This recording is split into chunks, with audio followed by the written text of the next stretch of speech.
Hello students, मैं doctor Deendayal Gupta, HOD psychology, SN Sinha college Tekari, Magadh university Bodhgaya.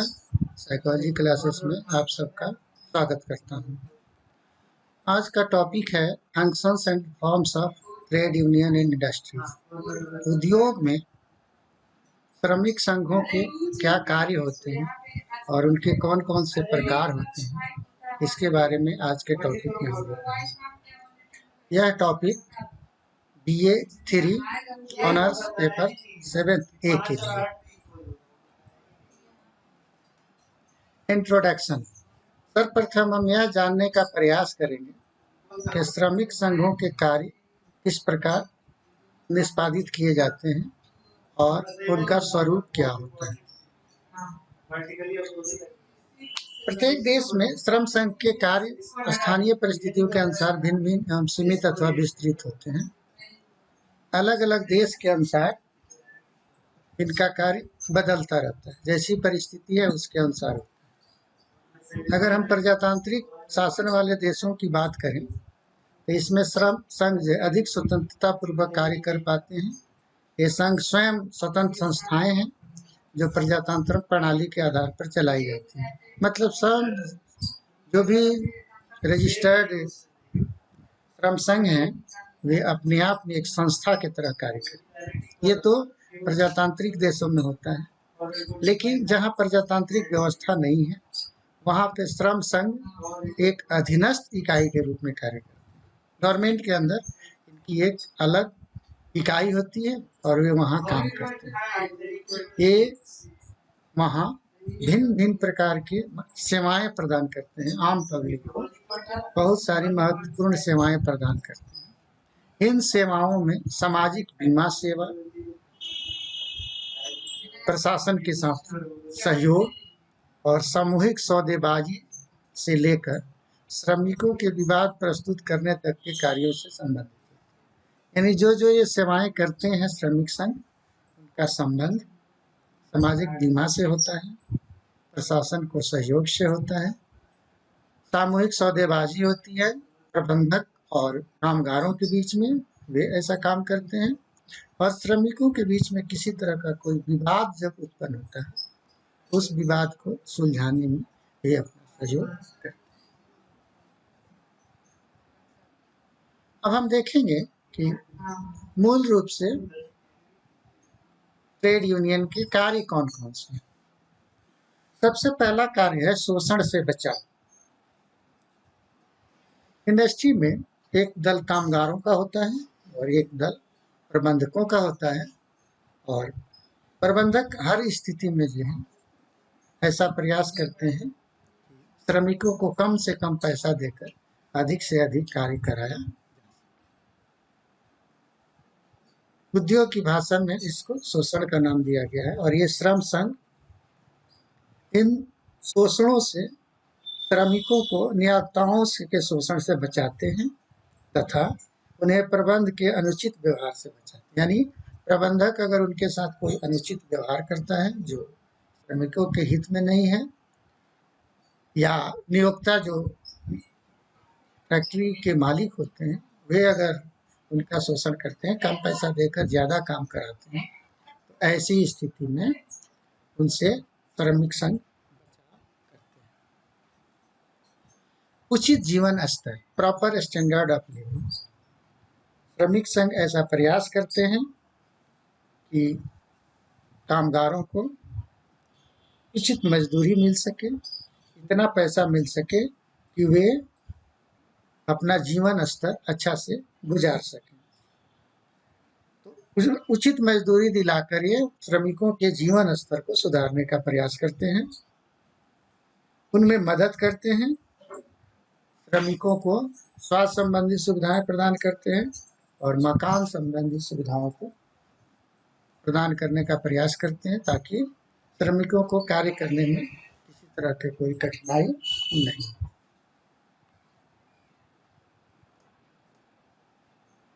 तीसरा है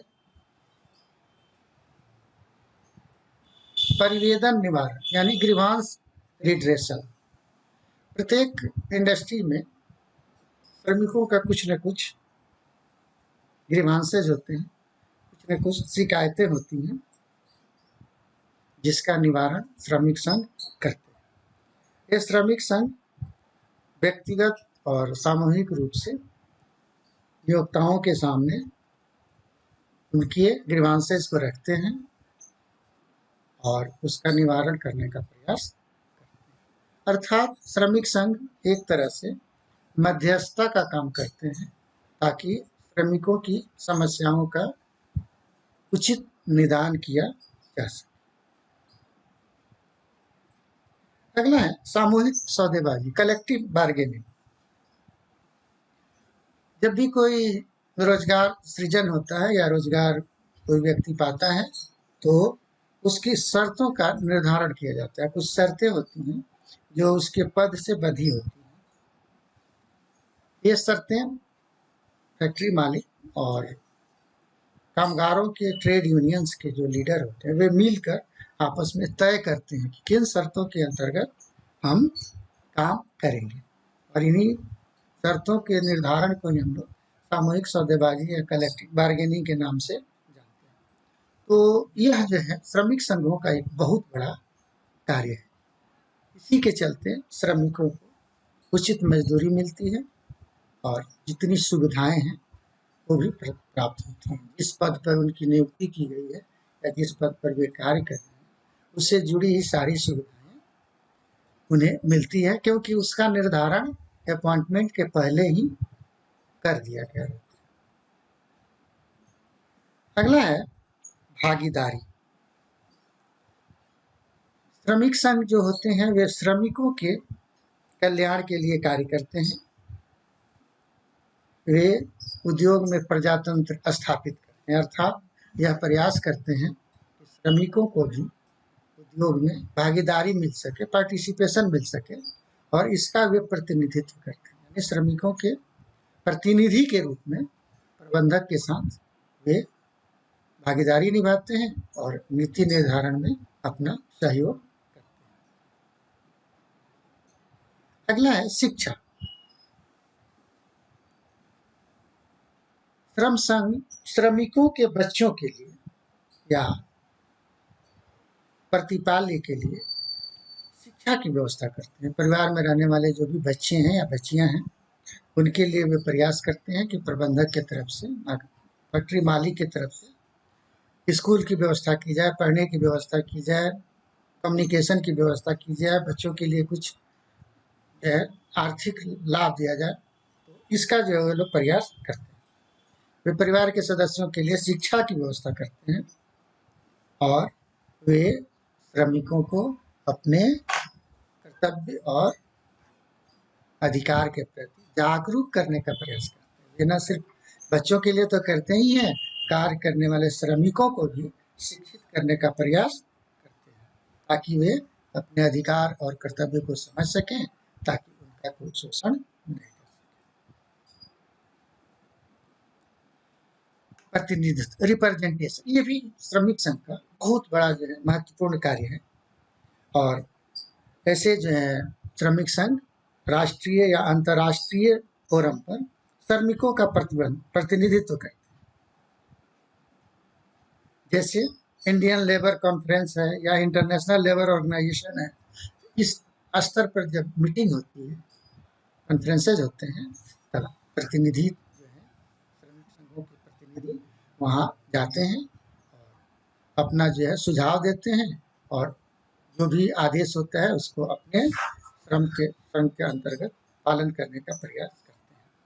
तो यह जो है चूंकि भारतीय स्तर पर इंडियन लेबर ऑर्गेनाइजेशन कॉन्फ्रेंस है या विश्व लेवल पर इंटरनेशनल लेबर ऑर्गेनाइजेशन है या अंतर्राष्ट्रीय श्रम संगठन है, ये सब जो है दुनिया के मजदूरों का एक सर्वाधिक महत्वपूर्ण फोरम है जहाँ तमाम देशों के प्रतिनिधि जाते हैं, अपनी बातों को रखते हैं और ऐसा कानून पास कराने का प्रयास करते हैं जिससे श्रमिकों को फायदा हो सके, श्रमिकों का कल्याण हो सके। अगला है सलाह देना। जब श्रमिक संघ के पदाधिकारी प्रबंधक के साथ प्रतिनिधित्व करते हैं या अपने ऊंचे श्रम संघों में प्रतिनिधित्व करते हैं, तब वे श्रमिकों के कल्याण के लिए, श्रमिकों के लाभ के लिए सलाह देते हैं कि ऐसे क्या क्या काम किया जाए ताकि उनका कल्याण हो सके। ऐसी नीतियों के निर्धारण के लिए सुझाव देते हैं जिससे जो नीतियां व्यवहारिक हो और वह श्रमिकों के कल्याण के लिए कार्य कर सके। वे श्रम संघ संगठन में अनुशासन बनाए रखने में भी मदद करते हैं। वे ऐसे नीतियों का निर्धारण करने के लिए प्रयास करते हैं जिससे अधिक से अधिक श्रमिकों को फायदा हो सके, अधिक से अधिक श्रमिक अपने एकाधिकार का प्रयोग प्रशासन के लिए या प्रोडक्शन के लिए कर सकें, जिससे प्रबंधक और कामगारों के साथ कोऑर्डिनेशन है। वाद विवाद, अगर किसी समय अगर वाद विवाद होता है तो श्रमिक संघ इस वाद विवाद को सुलझाने का भी प्रयास करते हैं। इस प्रकार यहाँ हमने कुछ महत्वपूर्ण कार्यों को देखा जो ट्रेड यूनियन अपने संगठन के अंतर्गत करते हैं। अब हम इसको थोड़ा सा भारतीय परिप्रेक्ष्य में देखेंगे कि भारतीय परिप्रेक्ष्य में श्रम संगठनों का क्या कार्य है। तो सबसे पहला भारतीय परिप्रेक्ष्य में श्रम संगठन जो कार्य करते हैं वो है कि श्रमिकों के लिए उचित मजदूरी तथा कार्य एवं रहन सहन की अच्छी दशा प्राप्त करना। वे ऐसा प्रयास करते हैं कि श्रमिक जैसा कार्य करते हैं उसके अनुरूप उन्हें मजदूरी मिल सके, कार्य जहाँ करते हैं वहाँ की ऐसी दशा हो कि कार्य करने में उन्हें कम से कम परेशानी हो और उनका रहन सहन दशा जो है सुधर सके। रहन सहन सुधारने के लिए प्रयास करते हैं कि प्रबंधक उन्हें रहने के लिए घर दे, सुविधाएं दे, पानी बिजली जो भी जरूरी चीजें हैं वे उन्हें प्रदान कर सके। यह भारतीय परिप्रेक्ष्य में श्रमिकों का बहुत ही महत्वपूर्ण कार्य है। दूसरा है श्रमिकों द्वारा उद्योग पर नियंत्रण स्थापित करना। श्रमिक उद्योग पर नियंत्रण स्थापित करने का मतलब है उद्योग के सफलता के लिए जो नीतियां बनाई जाती हैं उन नीतियों को निर्धारण करने में वे अपना सहयोग या योगदान देते हैं। वे ऐसा प्रयास करते हैं कि ऐसी नीतियां बने जिससे श्रमिकों के कल्याण के साथ साथ प्रबंधकों को भी फायदा। सिर्फ श्रमिकों का कल्याण और प्रबंधक को घाटा हो तो वह उद्योग बहुत दिन तक नहीं चल सकता है, क्योंकि कोई भी प्रबंधक उद्योग तब इसलिए भी लगाता है ताकि उसे मुनाफा हो सके। लेकिन श्रमिक संघ ये प्रयास करते हैं कि मुनाफा प्रबंधक को जरूर हो लेकिन श्रमिकों के कल्याण के आधार पर, श्रमिकों के शोषण के आधार पर। व्यक्तिगत रूप से श्रमिकों की क्षमता में वृद्धि करते हैं। जब कोई आकस्मिक दुर्घटना हो जाती है तो सामूहिक रूप से संगठित होकर प्रबंधकों के सामने मजदूरों की मांग को रखते हैं।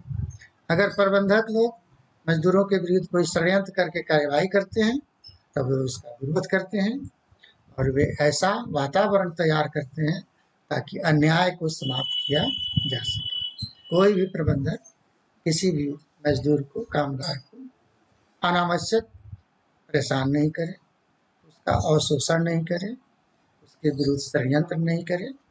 वे ऐसा प्रयास करते हैं, ऐसा वातावरण तैयार करते हैं ताकि सब लोग अच्छे माहौल में, अच्छे पर्यावरण के अंदर मिलजुल कर काम करें ताकि प्रबंधक का भी उद्देश्य पूरा हो और कामगारों का भी उद्देश्य। श्रमिकों के जीवन स्तर में वृद्धि करके उन्हें उद्योग में सहभागी के रूप में जीवन स्तर जब अच्छा रहेगा, क्योंकि कोई भी श्रमिक अपने जीवन स्तर को सुधारने के लिए ही तो कार्य करता है। जब उसका जीवन स्तर ही अच्छा नहीं रहेगा तो कार्य करने से क्या फायदा, या उसको कार्य करने में मन भी नहीं लगेगा। तो ये क्या करते हैं, ऐसा प्रयास करते हैं कि उन्हें जरूरी सुविधाएं मिले, उचित मजदूरी मिले ताकि वे उद्योग में अपनी सहभागिता निभाएं और एक नोबल सिटीजन के रूप में स्थान प्राप्त। क्योंकि जब जीवन स्तर अच्छा रहेगा, सुविधायुक्त आदमी रहेगा, खुशचित रहेगा, प्रसन्नचित रहेगा, तब वह एक सभ्य नागरिक के रूप में समाज में प्रतिस्थापित होता है। उसे समाज सभ्य नागरिक के रूप में देखता है। ऐसा कामगार न सिर्फ खुद रहता है बल्कि समाज के लिए भी सकारात्मक दृष्टिकोण रखता है, अपने संस्था के लिए भी सकारात्मक दृष्टिकोण रखता है। तो श्रमिक संघ ऐसा प्रयास करते हैं कि उनके जीवन स्तर में जो वृद्धि, वे श्रमिकों के आत्मबल इंटरनल फोर्सेस को भी, सेल्फ को भी डेवलप करने का प्रयास, जागृत करते हैं। वे उनमें यह एहसास दिलाते हैं कि वे उद्योगों में काम करने वाले मशीन नहीं है बल्कि मानव है। उन्हें मानव की तरह कार्य करना है, मशीन की तरह कार्य नहीं करना है कि बिना सुविधा का कार्य कर रहे हैं। उन्हें मनुष्य के रूप में काम करना है। उचित सुविधाएं मिलनी चाहिए, उन्हें उचित मजदूरी मिलनी चाहिए, उचित रेस्ट मिलना चाहिए, साप्ताहिक छुट्टी मिलनी चाहिए, जो भी सुविधाएं हैं उन्हें मिलना चाहिए, क्योंकि मशीन और मनुष्य में अंतर।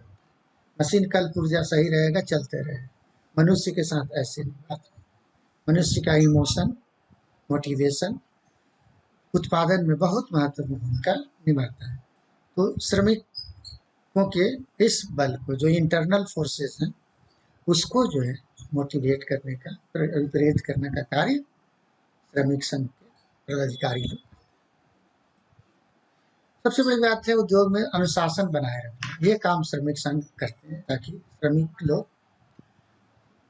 इंडस्ट्री में अनुशासन से रह सकें, अपने उत्तरदायित्व को समझ सकें और उनमें उचित योग्यता का विकास हो सके, अर्थात जिस पद पर उनकी नियुक्ति हुई है उस नियुक्ति से संबंधित जो स्किल्स है या कौशल है उसका उनमें विकास हो, अनुशासित होकर कार्य कर सकें, अपने कौशलों का उपयोग कर सकें और उनमें इस उत्तरदायित्व की भावना का विकास हो कि हमें उद्योग के लिए, उद्योग की भलाई के लिए भी कार्य करना है ताकि उद्योग चौपट रहे।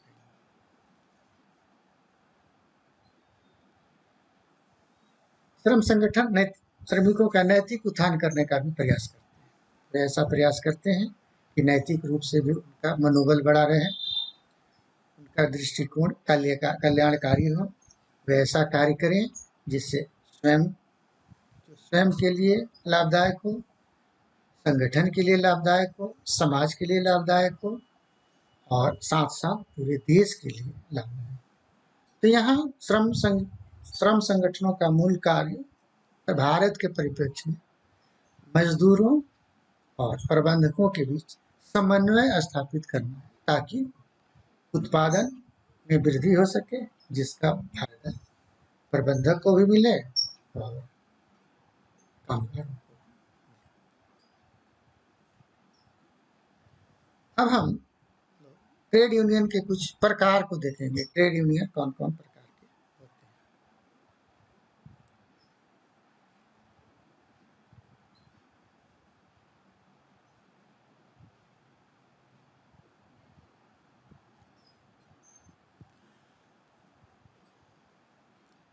आर्थिक उद्देश्यों के दृष्टिकोण से श्रम संघों का वर्गीकरण 6 भागों में किया गया। पहला है शुद्ध एवं साधारण संघ, प्योर एंड सिंपल यूनियंस। ऐसे संघों में सामूहिक सौदेबाजी को महत्व दिया जाता है। इसमें इस बात पर भर दिया जाता है कि मौद्रिक लाभ में वृद्धि होनी चाहिए, किंतु इसमें विभिन्न सिद्धांतों एवं सूत्रों का कोई उपयोग नहीं किया जाता। इस संघ का मुख्य उद्देश्य होता है प्रबंधक और श्रमिकों के लिए प्रबंधक से सामूहिक सौदेबाजी या कलेक्टिव बार्गेनिंग करना। दूसरा है विकसित संघ, डेवलप्ड यूनियन।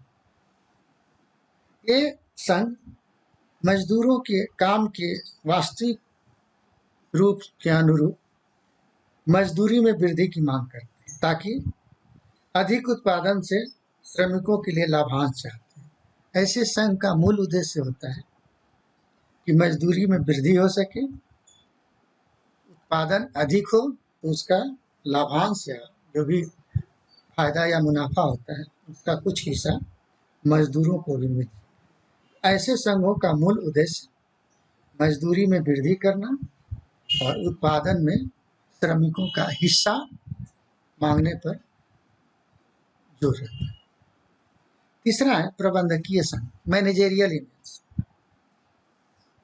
यह संघ श्रमिकों के संघ के अतिरिक्त प्रबंधकों का भी संघ होता है। आपको यहाँ स्पष्ट कर दें कि प्रबंधक भी एक तरह के कामगार ही होते हैं। ये बात दूसरी है कि उनकी जो नियुक्ति होती है वह नीति निर्धारण के लिए की जाती है, लेकिन वे भी तो वेतन भोगी होते हैं, वे भी तो वेतन पाते हैं, तो उनका भी संघ होता है, यूनियन होता है। तो यह संघ जो है लाभ भागिता पर पहुंच गया, वह ऐसा प्रयास करता है ताकि अधिक से अधिक लाभ हो सके। श्रम संघ प्रबंधक और संघ व्यवस्था मूल्य निर्धारण तथा नई औद्योगिक इकाइयों के प्रवेश पर नियंत्रण करने के प्रयास करते हैं। ये ऐसे प्रबंधकीय संघ प्रयास करते हैं कि जो नई इकाइयां हैं उनके प्रवेश पर नियंत्रण पाया जा सके। नई इकाई का मतलब होता है कि जैसे मान लीजिए कि लोहा उद्योग है, अब लोहा तो पहले से भी बहुत सारे कारखाने हैं, अब कोई नई इकाई आती है तो स्वाभाविक है कंपटीशन बढ़ेगा। तो जो भी पहले के प्रबंधकीय संघ होते हैं वे ये प्रयास करते हैं कि नई इकाइयों को इस मार्केट में आने से रोका जा सके, कंपटीशन को कम किया। नया संघ, न्यू यूनियंस, ऐसे संघ पूर्ण रूप से नियोजन की दशाओं पर बल देते हैं। वे सरकारी और राजनैतिक रूप से प्रयास करते हैं जो भी कामगारों का नियोजन हुआ है, अपॉइंटमेंट हुआ है, उनकी शर्तों को लचीला रखा जाए, कामगारों के दृष्टिकोण से लाभदायक रखा जाए, अर्थव्यवस्था में विकास किया जाए और मजदूरों की दशाओं को सुधारने के लिए ऊंची मजदूरी की मांग करनी। इस संघ का मुख्य उद्देश्य होता है कि मजदूरों को उचित मजदूरी। श्रम गुड्स, लेबर पार्टी यूनियंस, ऐसे संघ राज्य पर प्रभाव डालकर सरकार के माध्यम से कार्य करवाने। यहाँ वे प्रत्यक्ष रूप से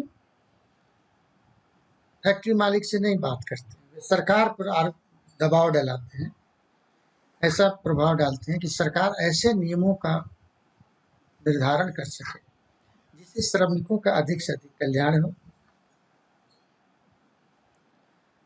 अधिक से अधिक सुविधाएं मिल सके,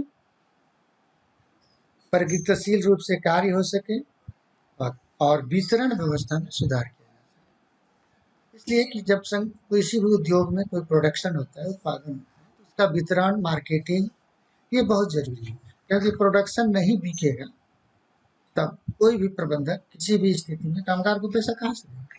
तो मार्केटिंग भी बहुत जरूरी होता है, वितरण भी बहुत जरूरी होता है। ये लोग सरकार से ही ऐसा प्रयास करते हैं, सरकार ऐसा कानून बनाए कि उन्हें, प्रबंधक को भी लाभ हो सके और कामगारों को भी लाभ हो सके। अगला है प्रत्यक्ष नियंत्रण, डायरेक्ट कंट्रोल यूनियन। ये संघ जो है अल्पकाल के लिए नियंत्रण अपेक्षित करते हैं।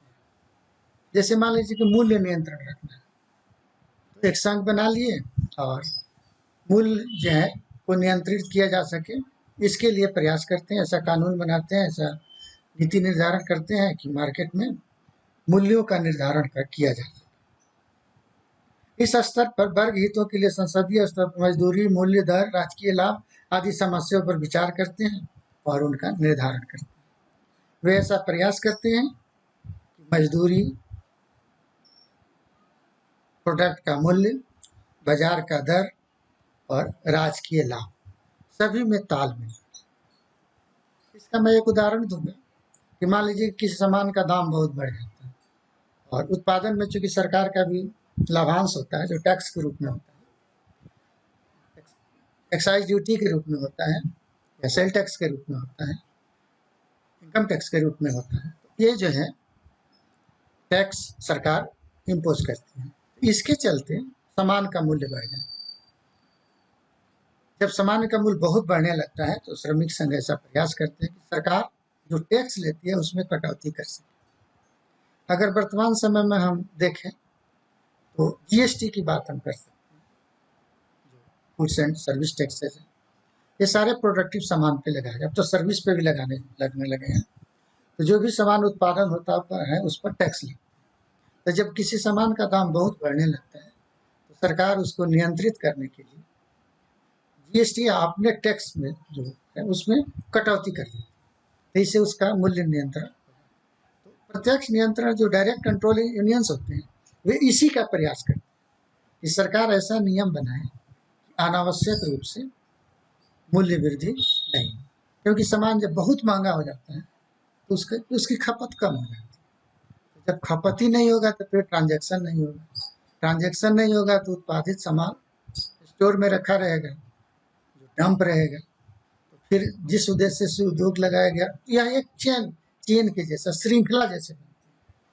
तो सारे जो है संघ मुख्य रूप से इनका ये इस पर भी जोर रहता है कि सरकार ऐसी नीतियां बनाए जो लेबर के भी पक्ष में हो, प्रबंधक के भी पक्ष में हो, और सरकारी दृष्टिकोण से, सरकारी लाभांश के दृष्टिकोण से संतुलित। इस तरह भिन्न भिन्न संघों के भिन्न भिन्न कार्य हैं जिसकी चर्चा हमने किया, और आज हम लोगों ने मूल रूप से उद्योगों में ट्रेड यूनियन के कार्य और उसके प्रकार के बारे में सीखा। धन्यवाद।